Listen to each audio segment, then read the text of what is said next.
imitsi ibanga, ikambera umunyamabanga mwiza, njye ngenda ntemuka. Niyo mpamvu nzayinambaho, kuko ni inshuti nziza. Ndayivuga neza kandi nshize amanga, kuko imirimo yayo irahebuje. Ndayivuga neza kandi nshize amanga,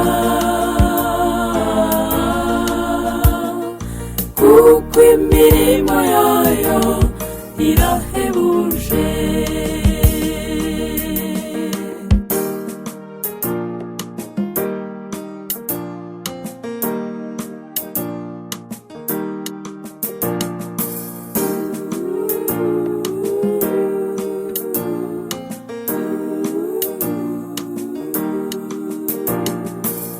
Ndayivuga neza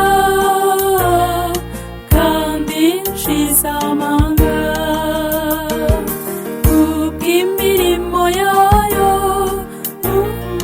n'ibitangaza inkorera. Kandi nimutazihana, kuko ibihari cya gihe nta n'umwe wamenya agahinda kanjye.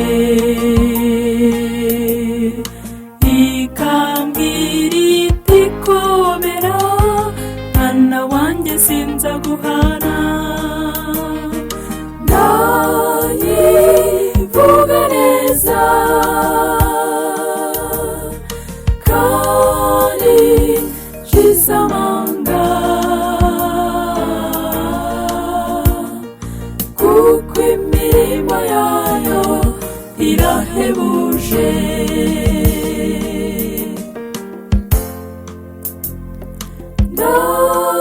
Ndayivuga neza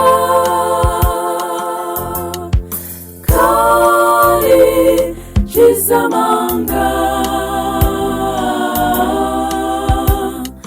kuko imirimo yayo